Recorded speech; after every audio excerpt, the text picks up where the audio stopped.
Harka fuunee daawwattoota keenyaa nageenya keenya lafa jirtan sinaa rakkab jennaa oduu isinitti himna.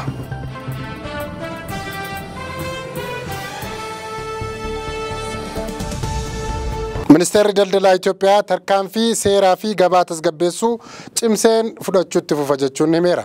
Itoophiyaatti riiformiin dinagdee hojiirra ooluu hordofee gochaalee seeraan alaa raawwatamanii wal qabatee hanqina oomishaa akka hin uumamneef tarkaanfii fi gabaa tasgabbeessuu fudhatamaa akka jiru ministeerri daldalaa fi walitti hidhamiinsa naannawaa beeksiseera.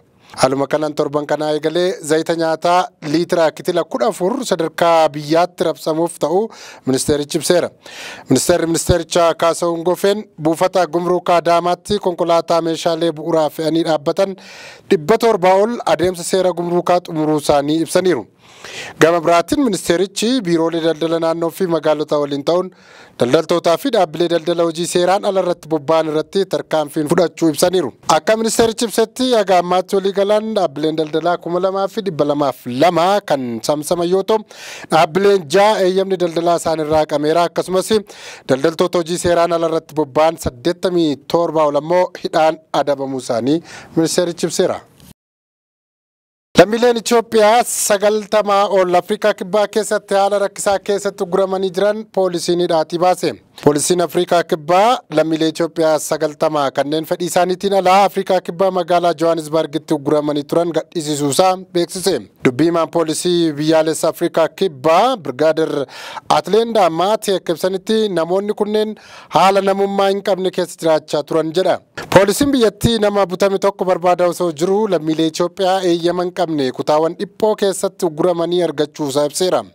Namni jalqaba butamee barbaadamaa ture maatii isaarraa maallaqa gaafatamaa akka turedha poolisiin kan gabaase. Lammiileen Itoophiyaa poolisiin gadhiisisiise kun hundi yaalaa fayyaa xiinsammuu kan argatan yoo ta'u shakkamtoonni 2 bakka sanatti to'annoo jala oolaniiru.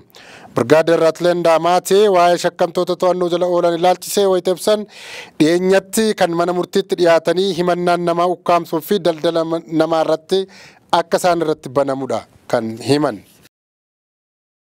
Biyyoonni gaanfa Afrikaa birraa dhufu keessa balaa hongeetiin miidhamuu maluu jedhame. Waqtii birraa dhufutti biyyoonni gaanfa Afrikaa keessa jiran bokkaa xiqqaa waan argataniif balaa hongee jalaa akka jiran akeekkachiifameera. Mootummoonni gamtoomanii fi EGAD onkoloolessaa gamuddee jidduutti Itoophiyaa dabalatee biyyoonni gaanfa Afrikaa keessa jiran bokkaa gahaa argachuu akka hin jirre jidduu kan ibsaniiru. Keessattuu kibba Itoophiyaa, Somaaliyaa fi Keeniyaa keessa bakkoota roobni gahaan hin roobnetti hongeen as adeemaa jira.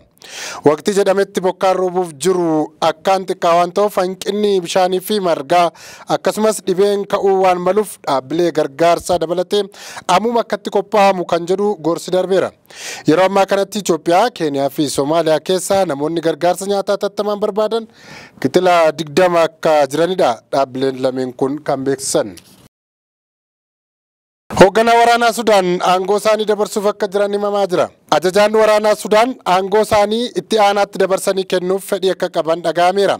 Jeneraal Abdul Fattah al-Burhaaniin ajajummaa waraanaa itti aanaa isaanii Jeneraal Yaasir al-Ta'aatiin sittan kenna akka jedhan isaanumti mirkaneessaniiru. Al-Burhaaniin ammuma aangoo dabarsuu yoo fedhanillee haga lolli humna addaa biyyattii wajjin godhamaa jiru xumuramutti akka ajajaa ta'anii turaniif Jeneraal Yaasir akka gaafatanii jiran maddeen oduu biyyattii isaanumaan wabeeffatanii gabaasaa jiru. Jeneraal Yaasir ajajaa humna addaa biyyattii Jeneraal Mohammad Dagalo wajjin gartaa'amee mariin araararraa godhamu tasa hin jiraatu kan jedhu ejjennoo cimaa qabaachuun beekamu.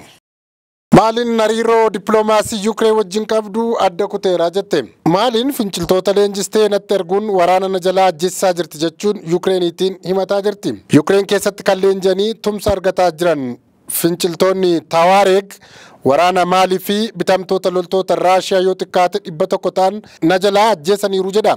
Mootummaa Maaliin. Imbaasii Yuukireen kan Senegaal magaalaa Daakaar jiru ammoo loltoonni Tawaareeg kaaba Maalii keessatti bitamtoota loltoota Raashiyaa fi waraana biyyattii ajjeesaa jiru jechuun leellisee marseeritii isaa irratti baaseera kan jedhame Maaliitiin akka malee aarseera.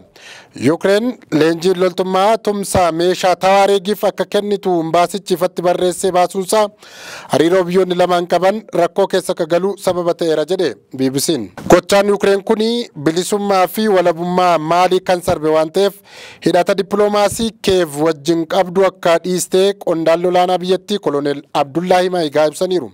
Waraanni Maalii fonqolchaan aangoo erga qabatee booda hidhata Faransaay fi Ameerikaa wajjin qabu hunda kutee imbaasis achi keessaa baasuun hidhata isaa Raashiyaa wajjin cimsateera.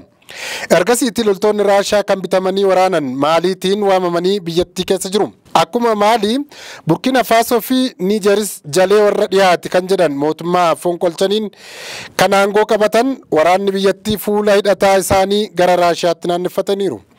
Biyyoonni sadan kun konfedereeshiniitiin waliin jiraachuuf maallaqa Saahil jedhamu tokko qabaachuuf akka jiran dhiyeenya dhaga'ameera.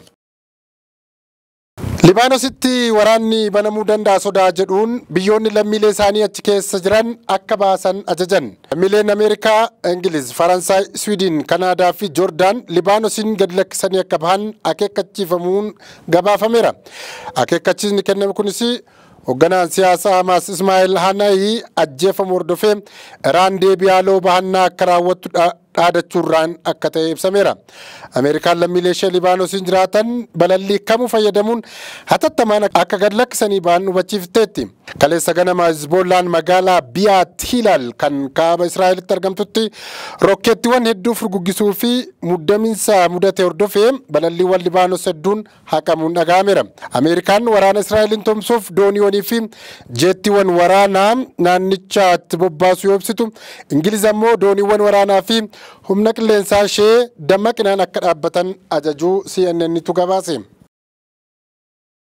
Muummichi ministeera Bangladesh Sheek Hasiinaa masaraa isaanii keessaa bahanii gara Hindiitti baqachuun dhaga'ame.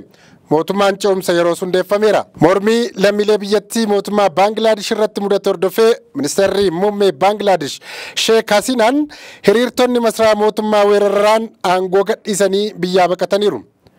Bara 2009 aangoo kan qabatan ministeerri muummee Hasiinaan battala mormiin hammaatee hiriirtonni masaraa mootummaa seenanitti helikopteraan gara Indiyaa magaalaa Agartaalaa akka balali'an miidiyaaleen biyyattii gabaasaa jiru.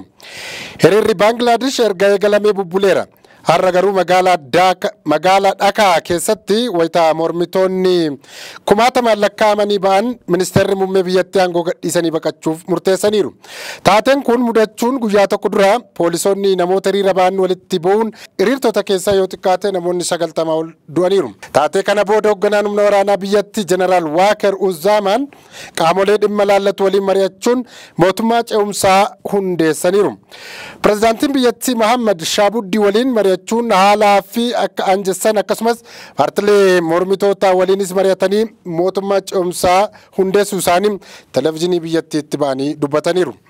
Garuu ammoo eenyu mootummaa akka hoogganu ifatti ibsine. Hiriira mormii ji'a darbeerraa eegalee gaggeeffamaa tureen aangawoonni mootummaa hiriirtota irratti humnaan fayyadamuun haga yoonaa namoota 300 ta'an ajjeesaniiru. Hiriirri mormii sun mootummaa irratti kan eegalee ji'a darbe keessa yoo ta'u, ka'umsi isaas gaaffii barattoonni hojii mootummaa kootaadhaan kennuun akka hafu gaafatan irraati.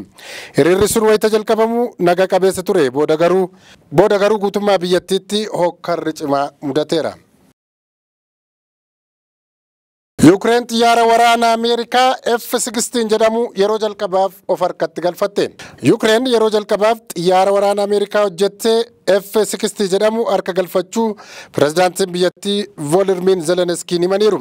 Xiyyaarri waraanaa kun amma Ukraine harka jira of harkatti galfanneerra jechuun ibsaniiru. Zelenskiin xiyyaara waraanaa F-16 argachuun humna qilleensaa Ukraine kan cimsu yoo ta'u, Ukraine kana dura xiyyaarota waraanaa durii bara Soviet turan irratti hirkattee Raashiyaa waraanaa turte jechuun himaniiru.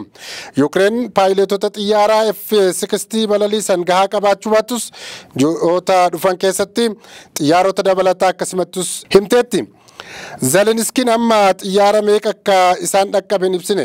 Hagayya bara 2023 keessa pireezidaanti Joo Baayiden biyyoonni xiyyaarota F-16 qaban akka Ukrainiif kennan erga eeyyamanii booda biyyoonni miseensota naatoo xiyyaarota 65 kennuuf waadaa galanii ture.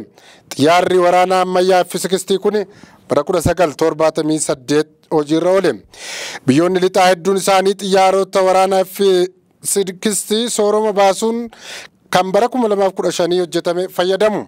Oduma wal fakkaatuun doonii waraanaa Raashiyaa bishaan jala deemu rukuteen dhidhimsa jechuun Yuukireen beeksiste. Waraanni Yuukireen doonii waraanaa Raashiyaa bishaan jala deemu haleeluun mancaasuu beekseera. Taateen kun sulula Kiriimiyaa keessatti mudachuutu gabaafame.